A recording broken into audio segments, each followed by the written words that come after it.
When my daughter-in-law told me, "Don't invite your friends, we need space for our guests," I just smiled and said, "Perfect."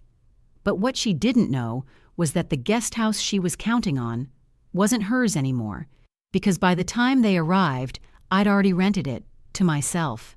She thought she could turn my home into her stage, but I'd spent a lifetime learning how to take back what's mine. So when she came knocking, the key didn't fit anymore.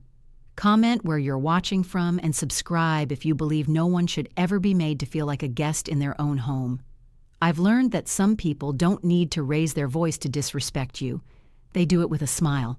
My daughter-in-law, Tracy, has perfected that art. When the phone rang that morning, I was sitting out on my porch with a cup of mint tea and the morning paper, watching the sun warm the magnolia leaves. It was one of those quiet days where nothing hurt. Not my knees, not my heart. I should have known peace never lasts long in this family. "Hi, Mom," came Tracy's voice, too cheerful, too bright. The kind of voice you use when you're trying to sell something. "Evan and I were just talking. We want to have the family reunion at your place this summer." Now I hadn't hosted the family in years, not since before my husband, Robert, passed away. But our home was always the heart of the family. Big backyard, wide porch, and a guest house Robert built himself behind the garden. He used to joke that one day, when we were old, we'd rent it out and travel. But I never did. That guest house became my sanctuary after he died, my little place to breathe, to grieve, and to remember. So when Tracy said, "at your place," I felt something inside me tighten, though I kept my voice calm. "That sounds lovely," I said, resting my tea down. "It'll be good to see everyone again." She kept talking about how her parents would be flying in, how her brother and his new fiancé needed somewhere comfortable to stay, how her cousins would love the yard. It took me a minute to realize what she was not saying.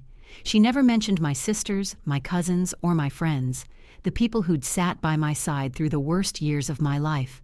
Finally, she cleared her throat and said, with that sugary tone that always makes me want to laugh and slap someone at the same time, "Oh, and, if you don't mind, could we keep the guest list a little tight this year? We just don't want things to feel crowded. You know, just family." "Just family," I repeated. "Right," she said quickly. "And, maybe don't invite your friends. We'll need space for our guests." Our guests. I let the silence sit. Sometimes silence is the loudest weapon a woman can use. When I finally spoke, my voice was steady. "Of course, dear," I said softly. "That's perfect." She seemed relieved, not realizing my tone had already shifted from agreement to strategy. After we hung up, I sat there for a while, staring at the guest house through the kitchen window. The morning light hit it just right. The little white shutters Robert painted, the roses I'd planted after he passed. It wasn't big, but it was mine. Every inch of it felt like him. And I thought, she wants to fill this space with her people, her noise, her control. I took another sip of tea and smiled to myself. "All right, Tracy," I whispered. "We'll do it your way."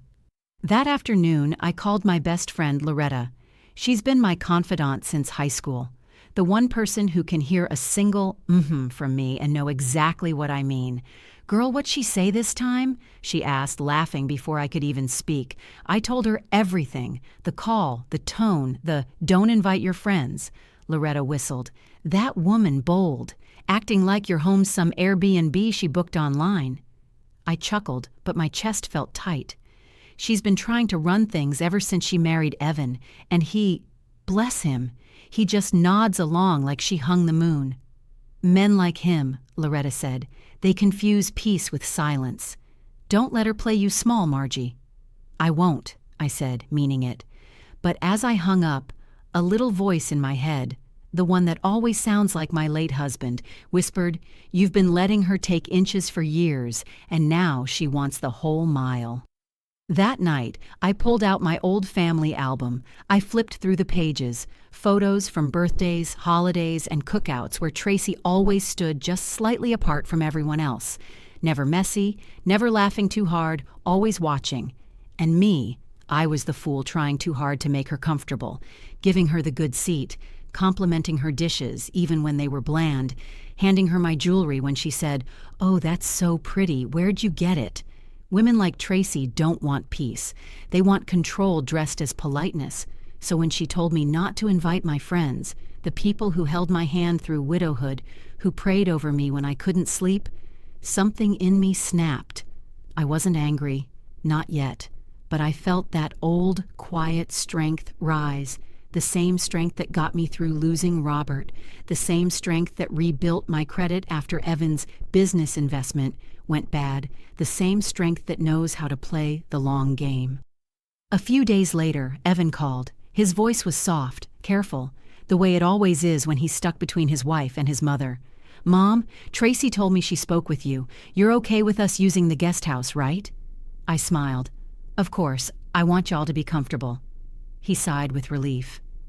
"Thanks, Mom. You're the best." When we hung up, I laughed to myself, a slow, deliberate laugh. Because what he didn't know, what neither of them knew, was that I'd already decided something. If they wanted space for their guests, they were going to get it, just not the way they thought. I poured myself another cup of tea, looked out at the guest house glowing under the porch light, and whispered, "Let's see how you like it when your space isn't yours anymore." You ever notice how the same small hurts, repeated enough times, start to feel like background noise? You stop reacting because reacting never seems to matter. That's how it always was with Tracy. From the very first moment I met her, she made it clear that I wasn't the kind of mother-in-law she'd ever brag about. I wasn't modern. I didn't drink oat milk or decorate my living room in shades of gray and beige. I didn't whisper when I laughed. I was warm, loud, opinionated, a woman who hugged too long, cooked too much, and loved too openly. And that embarrassed her. I remember the night Evan brought her home for the first time. Robert was still alive back then. We'd cooked a big dinner, collard greens, cornbread, baked chicken, the kind of meal that says, "Welcome home." Tracy smiled politely, but I could see it in her eyes. She thought our house smelled too southern, the music too loud, the love too visible. When we prayed over the food, she didn't bow her head. She just watched like we were putting on a show. Later, when Evan offered her another slice of pie, she laughed softly and said, "Oh, I shouldn't. I don't want to ruin my diet." Robert looked at her and said, "Honey, this ain't about diet. This is about respect." She didn't laugh again that evening. That was the first time I saw the look. That tight, polite smile she wears whenever she's judging something, but doesn't have the courage to say it out loud.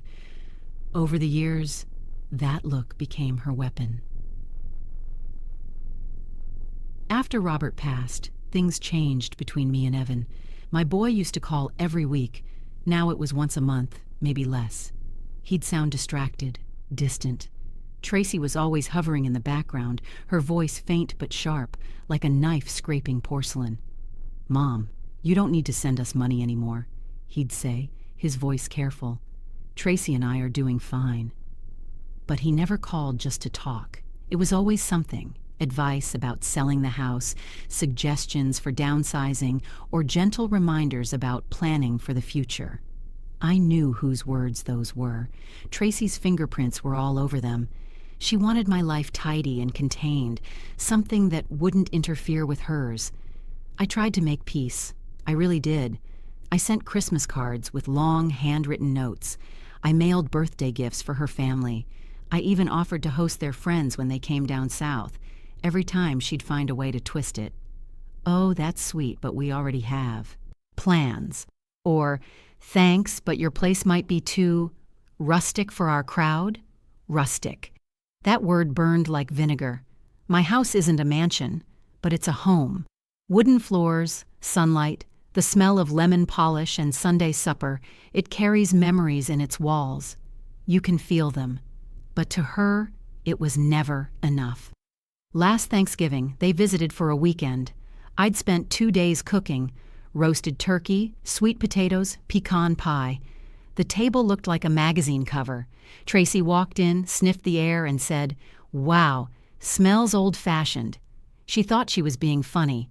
At dinner, she rearranged the table settings, moved the centerpiece, and whispered to Evan that I still use paper napkins.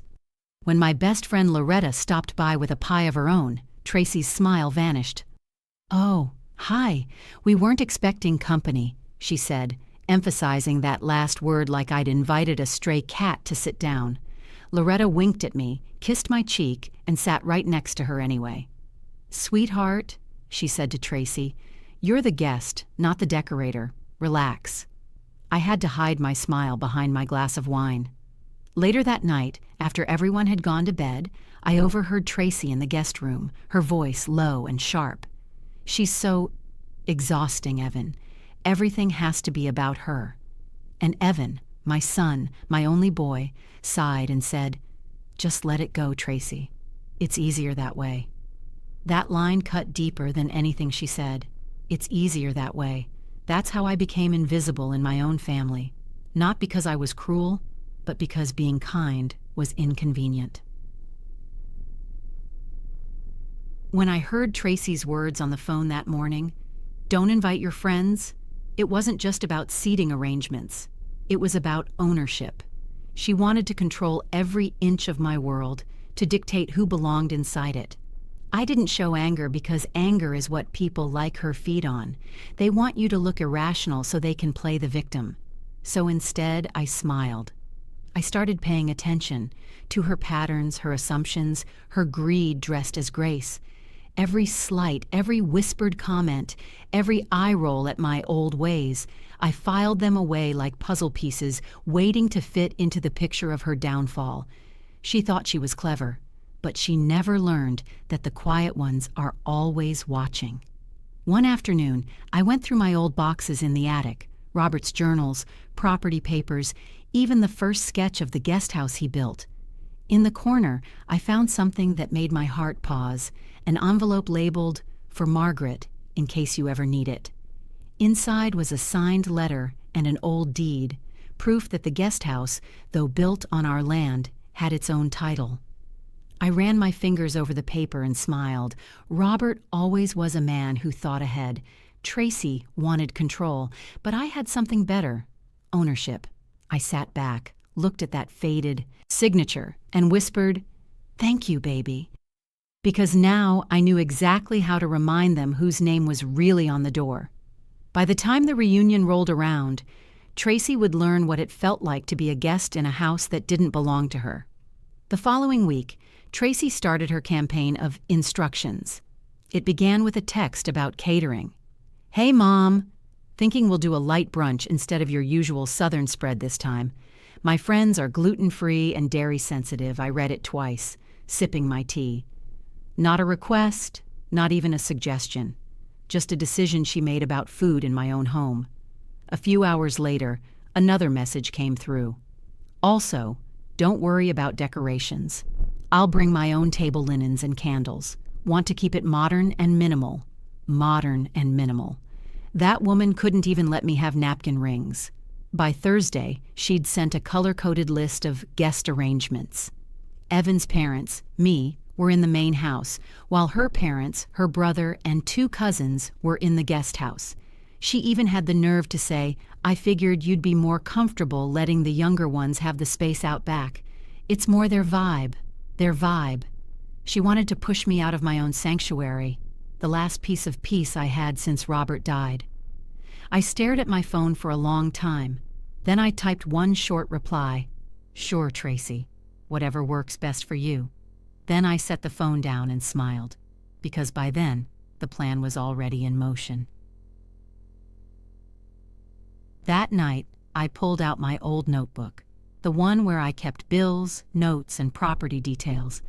The deed to the guest house lay folded inside a clear sleeve. Robert's signature, my name, and the county seal stared back at me like a quiet ally. I didn't need anyone's permission to do what I was about to do. The next morning, I called my lawyer, Mr. Franklin, an old friend of Robert's. He'd been our neighbor for decades, the kind of man who never asked too many questions, but always understood exactly what you were thinking. "Margaret," he said, his voice calm and low, "you sound like a woman with a mission." "I'm not trying to start trouble," I told him. "I just need to make sure what's mine stays mine." He chuckled softly. "You know, that's how most revolutions start. One woman trying to keep what's hers." By the end of that call, I had what I needed: a quiet agreement to lease the guest house short-term to a reliable tenant. Next, I called Denise, my real estate agent, another widow who'd seen her share of scheming in-laws. "Looking to rent?" she asked. "You never struck me as the landlady type." "Let's just say," I said, "I'm in the mood to host different guests this summer." Within 2 days, she found a couple, a young pair of traveling nurses who needed temporary housing while working at the local hospital. Clean, polite, quiet, and more importantly, they paid up front. When we met, they walked through the space with awe. "Oh, it's beautiful," the woman said, tracing her hand along the window frame. "You can feel love in this place." I smiled. "Yes, you can. My husband built it himself." We signed the lease that afternoon. Denise handed me the papers, and I slid them into my folder beside the deed. As she was leaving, she turned back. "You sure this isn't going to cause any tension with family?" I met her eyes. "Honey, I've been holding my tongue for years. The only thing causing tension now is gravity. Everything else I can handle." Over the next few weeks, Tracy kept sending updates like a cruise director planning a voyage no one asked for. "We'll need you to move your things out of the guest house by next week." Just for storage, of course. "Also, my parents might arrive early. So could you stock the fridge with almond milk and bottled water? Oh, and please don't forget, no big crowd this year. We're keeping it simple." I replied to each one with a variation of course, or "sure thing." I didn't argue, didn't push back, didn't give her any reason to suspect. Let her think I'd surrendered. People like Tracy always mistake calm for weakness. Meanwhile, I was clearing my things out, not because she told me to, but because I wanted the place spotless for my new tenants. Every framed photo, every quilt, every book that Robert left behind, I boxed them neatly, humming while I worked. And with every item I packed, the weight in my chest grew lighter. When I finally locked the door behind me, the key felt warm in my palm. That little building wasn't a burden anymore. It was leverage. The night before their arrival, I sat on my porch watching fireflies dance over the lawn. The air smelled like rain and jasmine. I could see the faint glow from the guest house window. The new tenants had settled in nicely. My phone buzzed. It was Evan. "Hey, Mom," he said, sounding cheerful. "We're almost packed. Tracy's been planning every detail. You know how she is." "Oh, I know," I said softly. "She just wants everything to go smoothly," he added quickly, trying to defend her before I even spoke. I smiled into the darkness. "Tell her not to worry. Everything's ready for her guests." He laughed. "You're the best, Mom. See you soon." When we hung up, I leaned back in my chair, letting the night wrap around me like an old friend. Robert's voice echoed in my memory. "Don't let people write you out of your own story, Maggie." I closed my eyes, whispering to him under my breath, "Don't worry, baby. This time, I'm the one holding the pen." The morning of their arrival, I woke up early, baked a batch of cornbread muffins, and brewed a fresh pot of coffee. The house smelled like home. From the porch, I could see a car pulling into the driveway, a shiny SUV stuffed with luggage and faces full of entitlement. Tracy stepped out first, sunglasses on, looking around like she owned the view. Evan waved, smiling like a little boy again. "Hey, Mom!" I waved back, heart steady, voice calm. "Welcome home," I said sweetly. "Everything's just as you wanted." And for once, I wasn't lying. They arrived that morning like royalty returning from exile. Tracy stepped out of the SUV in a crisp white outfit, heels clicking against the driveway like punctuation marks on a threat. Her sunglasses hid her eyes, but I didn't need to see them. Her posture told me everything. Arms folded, chin up, scanning the house like she was inspecting property she already owned. "Still looks the same," she said flatly, her voice dripping with that polite poison. Maybe a bit older. Evan winced and gave me that sheepish grin he always does when his wife forgets her manners. Mom, don't mind her. She's just tired from the flight. Oh, I don't mind, I said with a smile. Aging has a way of revealing what's real and hiding what's fake. Her lips twitched. I turned and walked inside before she could think of a comeback. They unpacked quickly, moving through my house like it was a hotel lobby. Her parents arrived next, pulling up in a second car. Her father, loud, smug, the kind of man who calls women sweetheart, no matter their age, carried himself like he was entitled to every square foot of air. Her mother smiled politely, but it was that same cold, judgmental smile her daughter had perfected. You could see where she learned it. Tracy clapped her hands, directing people like a stage manager. Okay, Mom and Dad, you'll be in the guest house. It's bigger and quieter. You'll love it. Evan grabbed the suitcases, heading toward the back path. I stood at the doorway, arms folded, watching. I could see the glow of the guest house lights in the distance. My new tenants were probably inside, watching TV, blissfully unaware that drama was about to erupt on their doorstep. Tracy turned to me, flashing that fake warmth. Oh, Margaret, we'll just move our things in and let you rest. You've done enough. Oh, I'm sure I have, I said softly. Go ahead, dear. They made it halfway across the yard before I heard it. The rattle of the doorknob, then the pause, then Tracy's voice, sharp and impatient. Evan, did you lock this? No, he said. You told me you wanted it open. Well, it's locked now. I could hear her tugging the handle. Then her father stepped forward, puffing his chest. Maybe the door's stuck.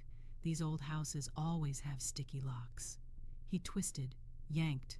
Nothing. I started down the steps, slow and steady, the way you walk when you already know the ending of a story everyone else is just starting. Then came the voices. Woman's laugh, a man's voice from inside. Curtains moved. Footsteps. Tracy froze. Her parents looked confused. Evan frowned. Mom, who's in there? I stopped by the garden gate, tilted my head and smiled. Tenants. Tracy blinked. Excuse me? The people renting it, I said, as if we were discussing the weather. Lovely young couple. They moved in last week. Her mouth dropped open. Renting? You rented out our guest house? Our? I repeated. Honey, that building's not yours. It never was. Evan looked at me, speechless. Tracy's father puffed up again, trying to control the scene. You mean you didn't tell them, Margaret? That's bad hospitality. I turned slowly and looked him dead in the eye. You're in my home, Mr. Porter. You might want to check your definition of hospitality. Tracy's mother cleared her throat, uncomfortable. The tension hung in the air like humidity before a storm. Tracy finally found her voice, her words trembling between disbelief and fury. You can't just rent out the guest house. We're family. Exactly, I said, and that's why you'll be staying in the house, where family belongs. They stared at me, speechless, the sound of voices still drifting through the guest house window, a reminder that this time Tracy didn't run the show. Evan tried to intervene, rubbing the back of his neck. Mom, maybe we can talk about this inside. No need, I said. Everything's already in order. I turned and walked back to the porch, my heart beating calm and steady. Tracy followed behind me, her footsteps sharp. You went behind our backs. You planned this. Yes, I did, I said, looking her right in the eye. You wanted space for your guests, so I gave it to you. Her mouth opened, but no words came out. Evan just stood there, torn between the two of us, like a man watching two parts of his life collide. Tracy finally hissed, You're petty, you know that? You made this harder for everyone. I smiled faintly. Oh, darling, I've made it easier. Now no one has to wonder where they stand. That night, I sat at the kitchen table alone, listening to the muffled chaos of them rearranging rooms and moving luggage. I didn't feel guilt, not 1 ounce of it. Robert's words echoed in my head, from that letter he'd left years ago. Don't ever let anyone move into your peace and call it theirs. I reached into the drawer, pulled out that same envelope, and read it again. The one marked, "For Margaret, in case you ever need it." Inside, besides the deed, was a note in his handwriting. "If someone ever tries to take what's yours, remember, kindness is not surrender. It's patience waiting for the right moment." I traced his signature with my thumb, the ink faded but firm. Tracy thought she'd found her moment, but she never saw mine. Coming. Outside, I heard a door slam, then muffled arguing, Tracy's voice rising, Evan's falling, and I knew this was just the beginning. I smiled, poured myself a small glass of wine, and whispered to the empty room, "Welcome home, everybody." By the next morning, the air in that house was thicker than syrup. You could feel the tension clinging to the walls. Tracy barely looked at me during breakfast. She sat there, jaw tight, stabbing at her fruit like it had personally betrayed her. Her parents were quieter now, too, suddenly cautious. Polite in that fake way folks get when they realize they've misjudged who actually holds the power. I took my time buttering my toast, enjoying the sound of their silence. Finally, Tracy broke it. "We really should have been informed, Margaret." I looked up, calm as a lake. "About what, dear?" "That you were leasing the guest house. It's just surprising. We plan to use that space." I took a slow sip of coffee, savoring the warmth. "Well, plans change." Evan's fork paused mid-air. He glanced at me, then at his wife. "Maybe we can figure something out." Tracy turned to him, lowering her voice. "There's nothing to figure out, Evan. She did this on purpose." I set my cup down gently. "You're right." The words hung there, sharp as glass. Her eyes widened. "You admit it?" "I do.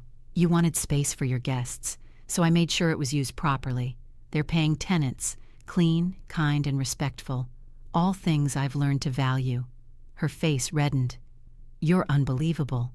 "No, sweetheart," I said softly. "I'm just done being unbelievable to myself." Evan sighed, trying to mediate. "Mom, can't we just—" "Evan," I cut him off, my tone still calm but firm. "I've hosted more gatherings in this house than you've had birthdays. I know how to make people feel at home, but this time I decided to make myself feel at home too." He fell quiet. Tracy pushed her chair back abruptly and stood. "You can't expect us to stay in the main house. There's no space. My parents—" "Oh, I've already prepared the upstairs bedrooms for them," I interrupted. "Fresh sheets, new towels. You'll find the view from the bay window quite charming." Her nostrils flared. "You're mocking me." I smiled faintly. "No, I'm hosting you." After breakfast, I went about my day like nothing had happened. Watered the garden, fed the birds, folded laundry. It's funny how normal chores can feel like victory dances when you've quietly taken back control. Every so often, I'd see Tracy pacing outside on her phone, probably venting to her mother or one of her friends. I could imagine the conversation. "Can you believe she rented out the guest house? Who does that?" She'd learn soon enough. Around noon, the tenants came out, a young couple, early 30s, both, wearing scrubs. They waved to me cheerfully before heading to their car. "Morning, Ms. Margaret," the woman called. "Morning, sweetheart," I said, waving back. Tracy froze mid-step, watching the exchange like she'd just seen a ghost. "Who are they?" she asked, her voice low. "Tenants," I said again, keeping my tone polite. "Traveling nurses from Atlanta, working the night shift at County General. Lovely folks." "You're seriously letting strangers stay back there?" I turned to her, my eyes narrowing just slightly. "No, dear, I'm letting professionals stay back there. People who pay their rent on time and mind their manners, something we could all practice." Her mouth opened, but nothing came out. Later that day, Evan tried to talk sense into me, or at least that's what he called it. He found me sitting on the porch swing, reading one of Robert's old gardening books. "Mom," he started, sitting beside me, "Tracy feels embarrassed." "I imagine she does," I said, not looking up. "Embarrassment is usually what happens when pride trips over reality." He sighed. "You know she just wants everything perfect. She planned this whole trip down to the last detail." I closed the book and looked him dead in the eye. And how many of those details included me, Evan? He hesitated. Well, it was supposed to be for everyone. No, I said. It was supposed to be for her. She wanted my house, my time, and my silence. I gave her everything but the last one. He rubbed his forehead. Mom, you're making this into something bigger than it needs to be. I leaned back, rocking gently. Sweetheart, this isn't about a room. This is about respect. I've spent years shrinking myself to keep the peace. Now, I'm just standing where I've always belonged. He didn't answer. He just stared at the yard, the same one where he used to play baseball as a boy. Maybe he saw it differently now. Maybe he finally realized whose ground he was standing on. That evening, I made dinner. Roasted chicken, mashed potatoes, green beans, cornbread. The kind of meal that smells like forgiveness but tastes like boundaries. Everyone sat quietly, the air thick with unspoken thoughts. The only sound was the scrape of silverware against plates. Halfway through, Tracy's father cleared his throat. Margaret, this chicken's delicious, he said. You really didn't have to cook. Oh, I know, I said sweetly. But I figured if I didn't, y'all might starve waiting for permission. He coughed, pretending to laugh, but his wife gave him a sharp look to stop. Tracy stared at me, her fork frozen midair. You really think you've won something here, don't you? I met her gaze calmly. I didn't come here to win, Tracy. I live here. That's the difference. After dinner, I stood by the window with my glass of wine, watching the moonlight spill over the guest house roof. The tenants had returned, their soft laughter drifting through the air like music. Inside, I heard Tracy muttering to Evan in the hallway. Her voice was brittle, sharp. She's doing this to humiliate me. And Evan's tired reply, maybe she's just tired of being treated like a guest in her own home. I smiled to myself, letting that sentence settle deep in my heart. Because for the first time in years, my son was starting to see what I'd been living through. Sometimes revenge doesn't come from fire and fury. Sometimes it's served quiet, steady, like a truth you can no longer ignore. I sipped my wine, the cool glass against my fingertips, and whispered to the night, "This is just the beginning."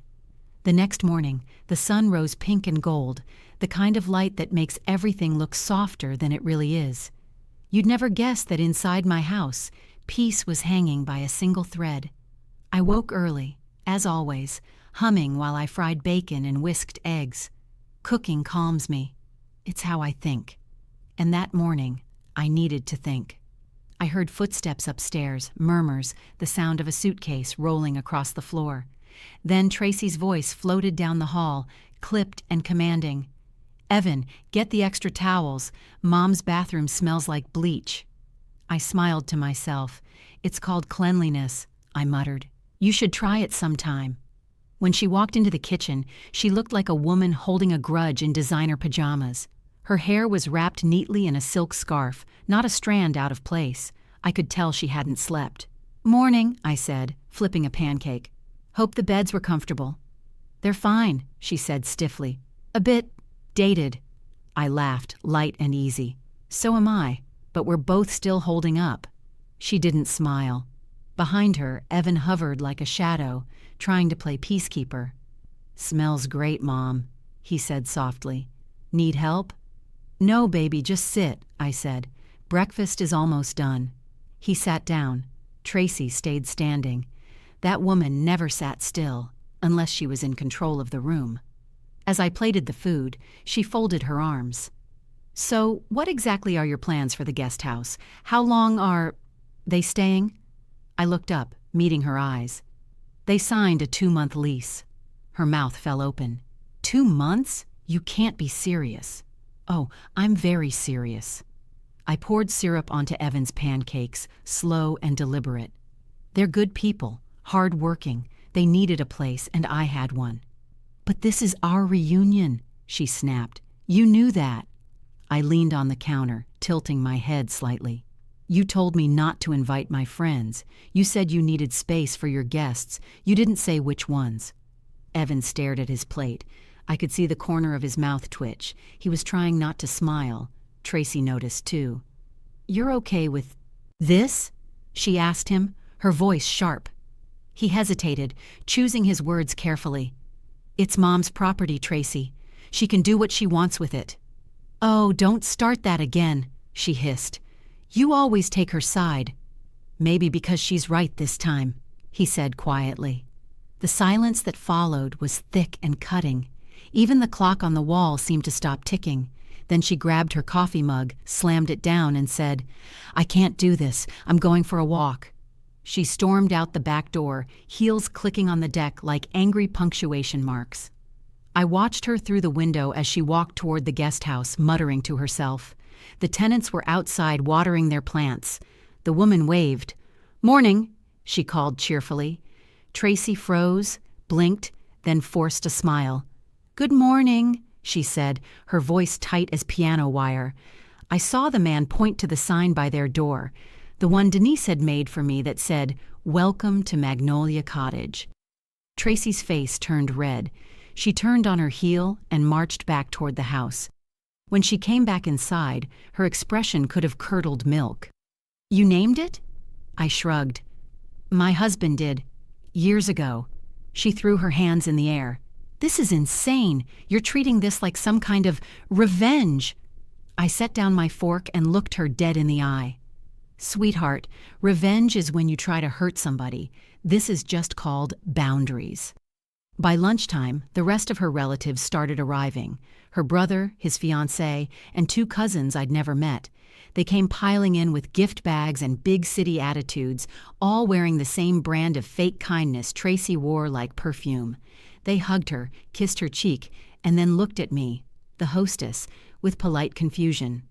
"Oh, you must be Evan's mom," the fiancé said brightly. "What a charming place. Tracy told us we'd be staying out back." I smiled sweetly. "Oh, no, dear. The guest house is already occupied." Their smiles faltered. "Occupied?" "Yes," I said, pouring lemonade into tall glasses. "But don't you worry. I've made up the rooms upstairs. Fresh linens, everything you'll need." Tracy's jaw tightened so hard I thought it might crack. "Can I speak to you for a moment?" she whispered through clenched teeth. We stepped into the hallway. "You're embarrassing me," she hissed, "in front of my family." "Tracy," I said softly, "you embarrassed yourself the moment you forgot this was my home." She glared at me, trembling with rage. "You always act so calm, so righteous, but you're petty, you're manipulative." I leaned closer, lowering my voice. "No, I'm smart. There's a difference." Her eyes flashed. For a second, I thought she might actually slap me. But she didn't. She just turned and walked away, the sound of her heels fading down the hall. That evening, the whole house was full. Tracy's relatives talking over one another, trying too hard to sound cheerful. But beneath all the chatter, you could feel the strain, the quiet awareness that the hostess wasn't the one in charge anymore. Evan tried to smile through it. He kept pouring drinks, making small talk. But every so often, his eyes would drift to me. Steady, proud, unbothered. At one point, his future brother-in-law leaned over and said, "Your mom's something else, huh?" Evan smiled faintly. "Yeah," he said. "She always has been." After everyone went to bed, I stepped outside. The night air was cool and still. The porch light flickered, and from across the garden, I could see the soft glow of the guest house windows. Laughter floated through the air, the nurses sharing a quiet meal, happy, at peace. And then I heard the door of the main house open behind me. Tracy stepped out, arms crossed, her face unreadable. "You really think you've won, don't you?" she said quietly. I turned toward her. "This isn't about winning." She stared at me for a long moment, then whispered, "You're going to regret this." I smiled faintly. "Maybe, but at least it'll be my regret, not yours." She turned away, slamming the door behind her. I stood there under the moonlight, breathing deep, letting the quiet settle. Because in that moment, I realized something. Peace doesn't always come softly. Sometimes it comes with slammed doors and hard-earned silence, and I was finally learning to love the sound of both. By the third day, The tension had settled into the house like dust, quiet, heavy, impossible to ignore. You could feel it in the way people walked softer, spoke quicker, laughed less. Tracy barely spoke to me at all. When she did, her voice was polished glass, smooth but sharp at the edges. She smiled for her guests, of course. She always smiled for show, but her eyes told the real story. Every glance toward me carried a spark of fury she couldn't hide. Evan was doing his best to keep things civil, running himself ragged playing mediator. Bless his heart, he still thought he could fix this with charm and a few jokes. But even he knew this wasn't just about a rented guest house anymore. This was about control. And for the first time, Tracy didn't have it. That morning, I was in the kitchen kneading dough when her mother, Joyce, came in. She hesitated in the doorway like she wasn't sure if she should speak. "Margaret," she said softly, "I just wanted to apologize for the confusion the other day. I think there were some misunderstandings." I smiled without looking up. "No misunderstanding, Joyce, just different expectations." She nodded quickly, pretending to agree. "Yes, of course. Tracy can be particular. She means well." "Meaning well doesn't excuse doing wrong," I said simply. Her face froze for a moment. Then she forced a chuckle. "You're a strong woman." "Had to be," I said. "Life doesn't hand out medals for surviving.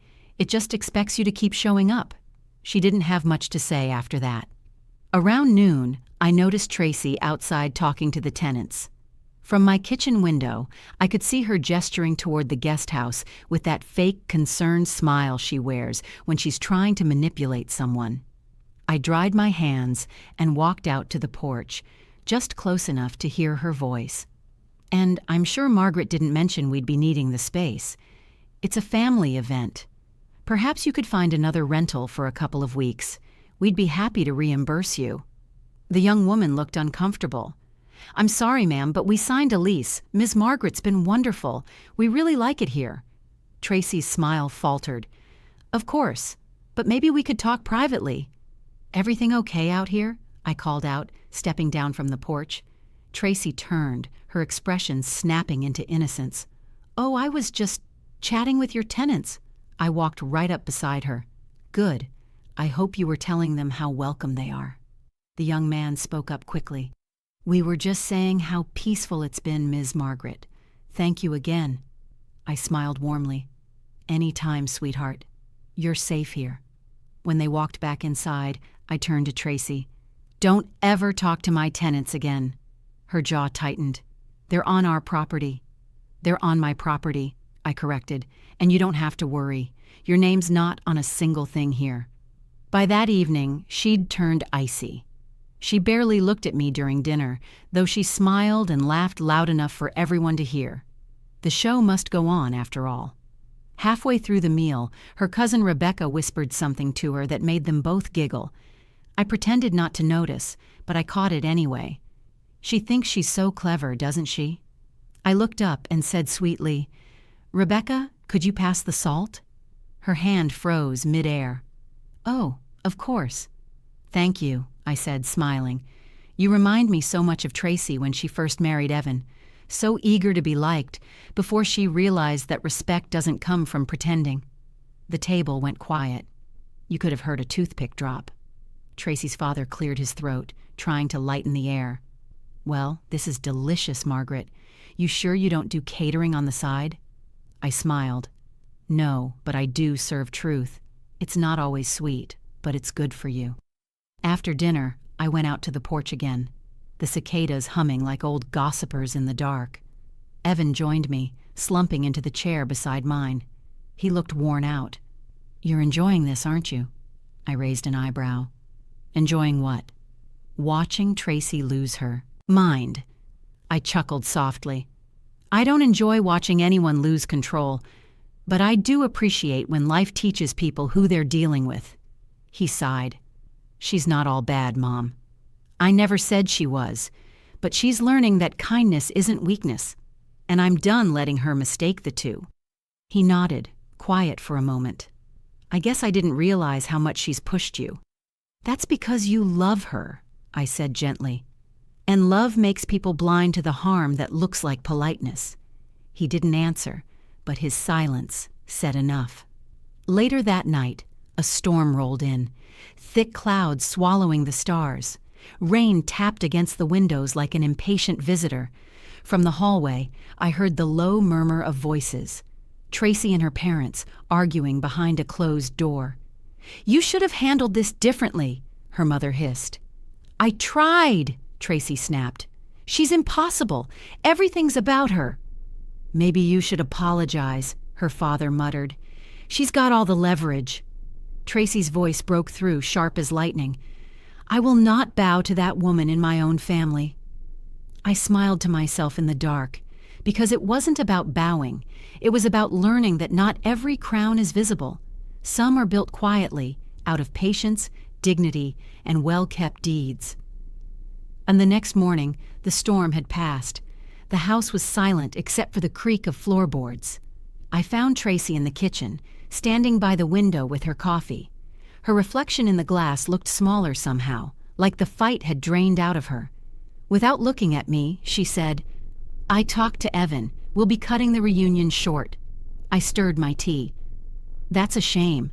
I was just starting to enjoy the company." She turned, her eyes hard again. "You'll regret humiliating me." I met her stare, calm and steady. "Humiliation only happens when you think you're above someone. I just brought us back to the same level." She walked out without another word. I took a slow sip, the steam curling around my face, and whispered, "One way or another, peace always wins." The morning after Tracy declared she was leaving early, the house felt strangely light. The air wasn't filled with that tight tension anymore, just quiet. Real quiet. The kind that comes after a storm, when you can finally hear yourself breathe again. I was sitting at the dining table, sorting through old letters and papers, when I heard footsteps behind me. Evan stood in the doorway, his hands in his pockets, eyes tired. "Hey, Mom," he said softly. I looked up and smiled. "Morning, sweetheart. You look like a man who didn't sleep," he chuckled, rubbing his neck. "You'd win that bet." "Trouble at home?" I asked, already knowing the answer. He sat across from me, elbows on the table.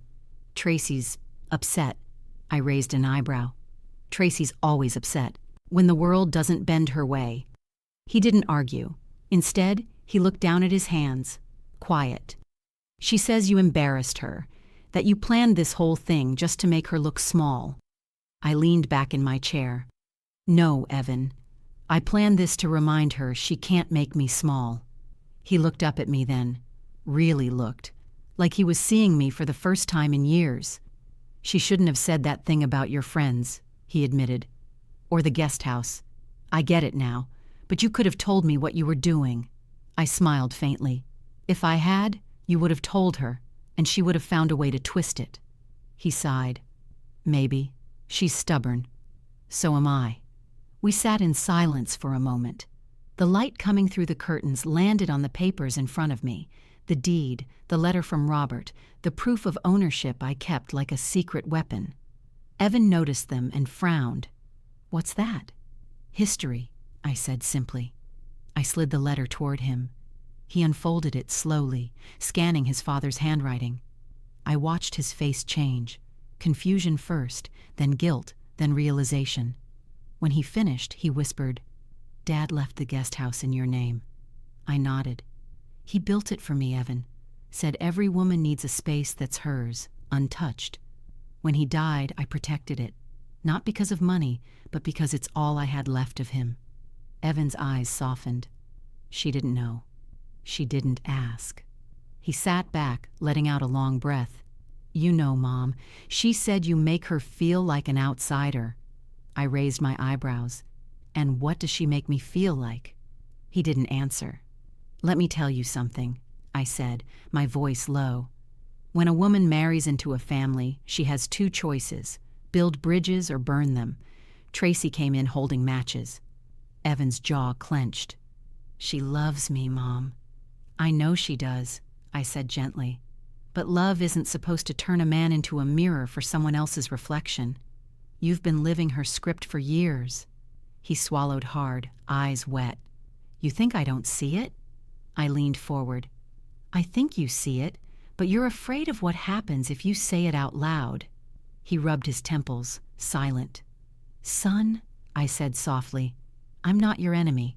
I raised you to respect your wife, yes, but not at the cost of your own voice, and definitely not at the cost of mine. A clock ticked on the wall. The sound felt louder than usual. Then he said something that made my heart ache. Tracy wants to sell this place. For a moment, I didn't move. Sell it? She says it's too much for you to manage alone. She thinks we could get a good price and... I cut him off, my voice firm now. That house isn't going anywhere. Your father built this with his hands, his sweat. He planted every tree in that yard. The roots here go deeper than her ambition. He nodded slowly. I told her no. That's what started the fight. I looked at him, pride warming my chest. Good. Then he gave a small, weary smile. You know, she called you manipulative. I laughed softly. Oh, she's right about that. I just learned from the best. Life. He smiled. Really smiled this time. Later that afternoon, I went out to the porch. Tracy was there, sitting alone with her phone in her hand. Her eyes were red. Not from sadness, though, from anger. She didn't look up when I stepped outside. Evan told me you showed him the deed, she said, her voice flat. I did. You really enjoy this, don't you? Making me the villain. I sat in the chair across from her. Tracy, I don't need to make you anything. You wrote that story yourself. She turned toward me, her voice trembling. You've always looked down on me. No, I said calmly. I've always looked through you. You hide behind manners and control, but all I ever saw was fear. Fear? She repeated bitterly. Yes, fear of being ordinary, fear of not being in charge, fear that someone might love you without needing your permission. Her eyes filled with tears, but she blinked them back fast. You don't know me. I know women like you, I said softly.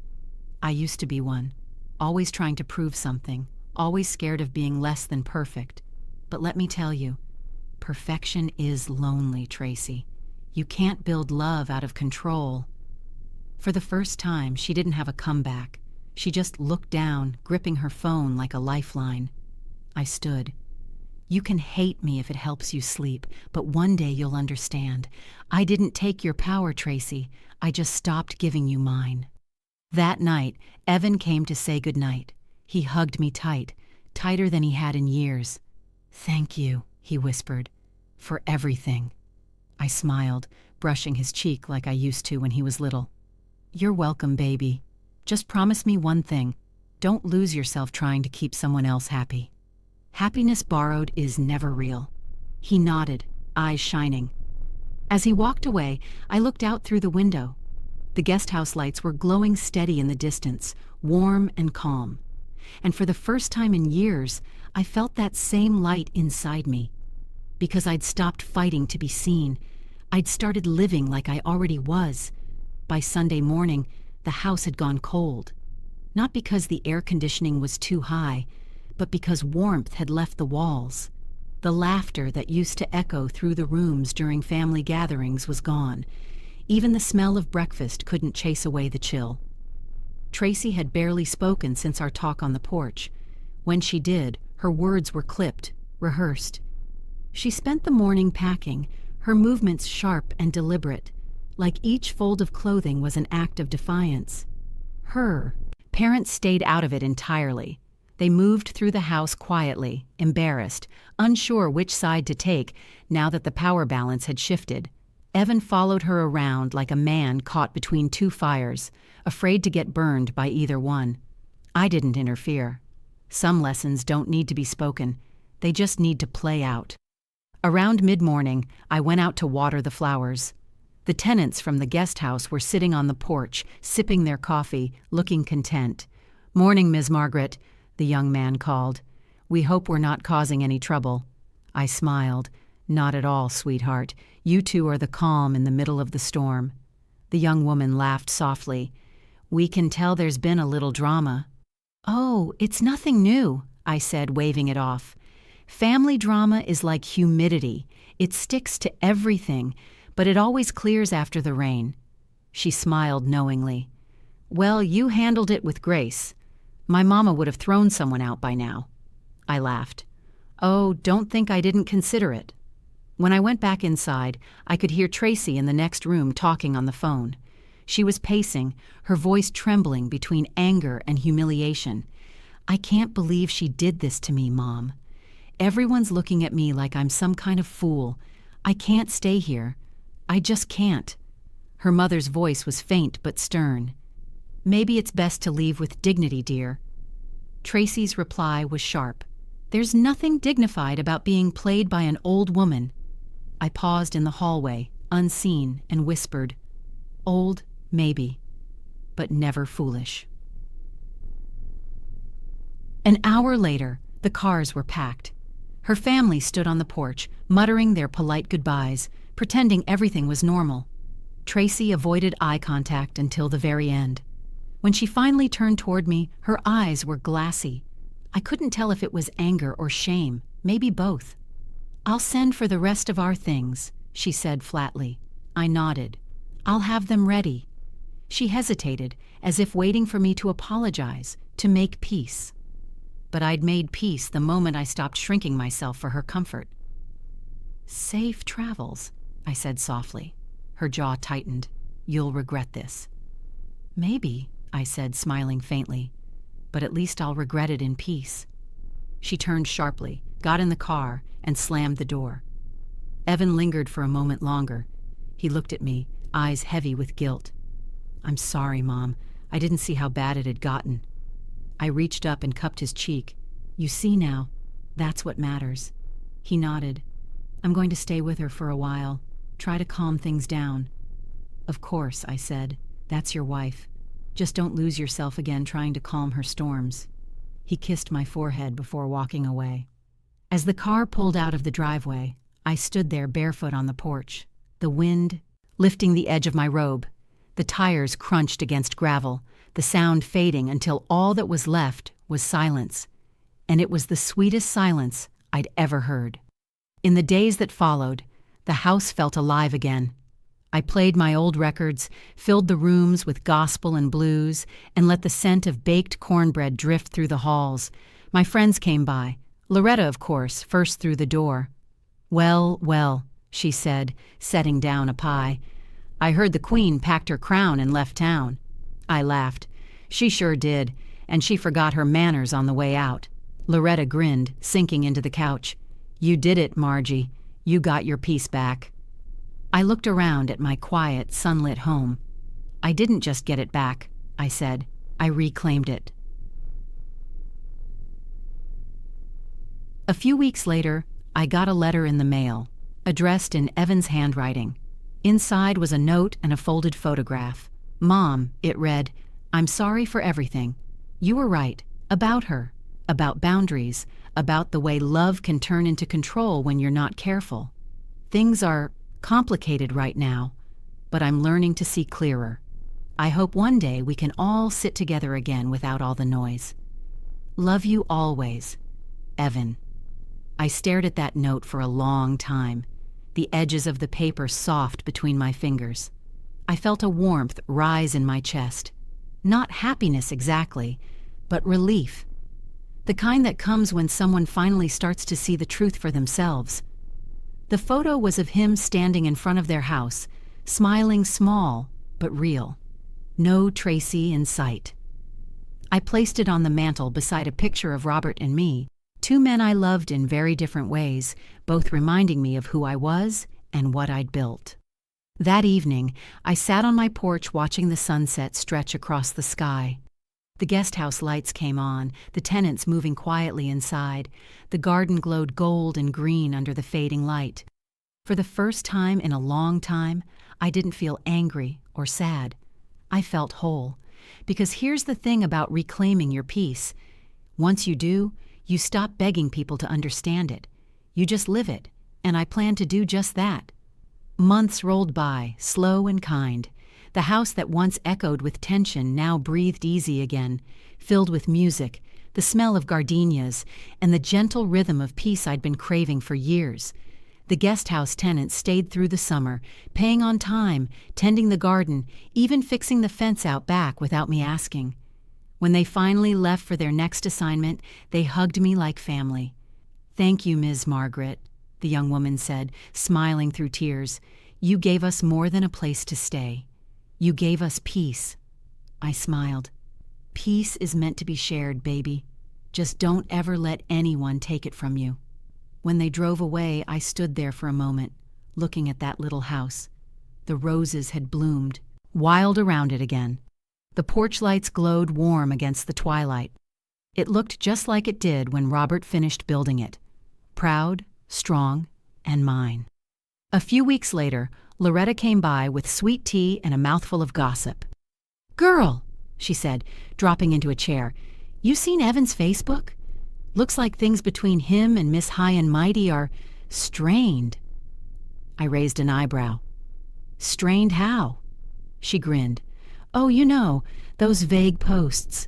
All that sometimes you outgrow people and silence is healing nonsense. The modern way of saying, we're fighting and I'm right." I laughed so hard I nearly spilled my tea. "Lord, I told that boy to stay off the internet when he's emotional." She winked. "Seems like he's learning from his mama." I smiled. Good. Took him long enough. That Sunday, I was out pruning the hydrangeas when I heard a familiar car pull up. Evan stepped out, wearing jeans and that same shy smile he used to have when he was little. "Hey, Mom," he said, walking up the path. "Well, look who remembered where home is," I teased. He laughed softly. "You always say that like I need a map to find you. Sometimes you do." He looked around the yard, whistling softly. "You've kept it beautiful." "It keeps me beautiful," I said, brushing dirt from my hands. He followed me to the porch, quiet for a moment. Then he said, "I moved out." I froze. "You and Tracy?" He nodded. "It's done, for good this time." I exhaled slowly, not from joy or judgment, just the weight of understanding. "You okay?" He shrugged. "Yeah, it's strange, but peaceful. I didn't realize how much noise I'd been living in until it was gone." I nodded. "That's the trick with peace, baby. You don't know you've lost it until it's quiet again." He smiled faintly. "She said I changed, that I got colder." I shook my head. "No, you just stopped setting yourself on fire to keep her warm." He looked down, blinking back tears. "You always know exactly what to say." I reached out, squeezed his hand. "I've had practice. Life's been teaching me since before you could walk." We sat there for a while, just listening to the cicadas, the wind rustling through the magnolia trees. He told me about his new apartment, about starting to paint again, something he'd given up years ago.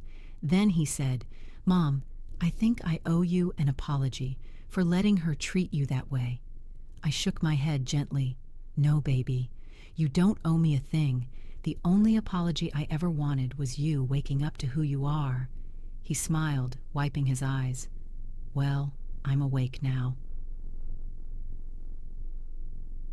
That evening, after he left, I poured myself a glass of wine and stepped out onto the porch. The sun was dipping low, streaking the sky with orange and gold. I thought about everything that had happened, the fights, the silence, the humiliation, and then the quiet victory that came from simply standing my ground. Robert used to tell me, "Power doesn't always shout, Maggie. Sometimes it just waits for folks to realize who's really in charge." I'd spent years mistaking silence for surrender, but that summer taught me something different. That silence, when chosen, is strength. It's patience wrapped in purpose. A few days later, I got a letter in the mail. No return address, but I knew the handwriting. It was from Tracy. "Margaret, I don't know why I'm writing this. Maybe because I'm tired of being angry. Maybe because Evan's happier now, and that's something I never gave him. You were right about a lot of things. About me, about control, about fear. I can't say I forgive you yet, but I think, maybe, I understand you." I read it twice. Then I folded it neatly and set it inside Robert's old Bible, right between Psalms and Proverbs, the place where wisdom and peace meet. That night, I walked out to the guest house. The moonlight spilled across the grass like silver lace. I unlocked the door and stepped inside. The air smelled faintly of cedar and lavender, the scent I'd always used when Robert was alive. I sat on the old sofa and whispered into the quiet, "We did it, baby. We got our peace back." Outside, the wind moved through the trees, soft and sure, like an answer. Now, every morning, I make my coffee and sit on that porch watching the world wake up. Sometimes Evan visits, sometimes Loretta brings pie. Sometimes I just sit alone and listen to the quiet hum of my own life, full, steady, whole. And when I think about everything that happened, the disrespect, the betrayal, the long road back to dignity, I realize something. You can't teach people to respect you. You can only stop giving discounts on your dignity. That's what I did. I stopped waiting to be seen and started standing in my own light. And the best part? The peace that came after didn't ask for permission. It just came home. I smile every time I think of it, whispering the words that started it all. Perfect.